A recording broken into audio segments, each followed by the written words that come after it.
آپ کو بولنے کی خوبی دی ہے. اب یہ مجھ پر اور آپ پر ڈیپینڈ کرتا ہے ہم بولتے کیا ہیں. لیکن زندگی اور موت کس کے قابو میں ہے؟ زندگی اور موت کس کے قابو میں ہے؟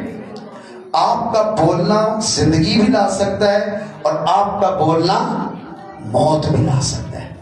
آپ کا بولنا شیطان کو بھی لا سکتا ہے. آپ کا بولنا یسوع مسیح کے جلال کا باعث بھی ہو سکتا ہے.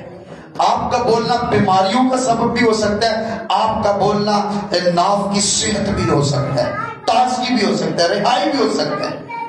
آپ جب بولتے ہیں تو اس لیے خدا دا واسطہ جے کسی نو الٹا مشورہ نہ دیا کرو, کسی دا الٹا مشورہ بھی نہ سنیا کرو, کسی دی کما دے وچ اتنی جلدی انٹرفیئر بھی نہ کیا کرے.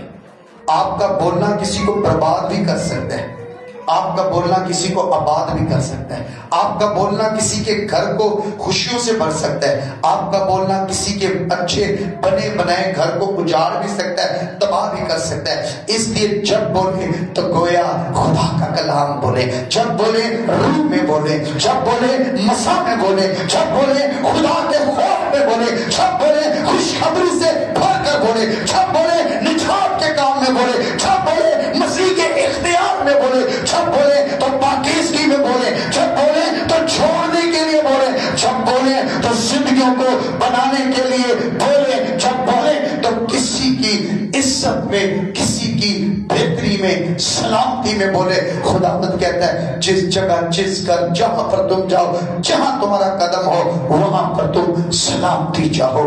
آمین. اپنے بولنے کا بڑا خیال رکھیں. آپ کے بولنے میں پاور ہے, آپ کے بولنے میں اختیار ہے, آپ کے بولنے میں اثر ہے, آپ کے بولنے کے اندر قدرت ہے.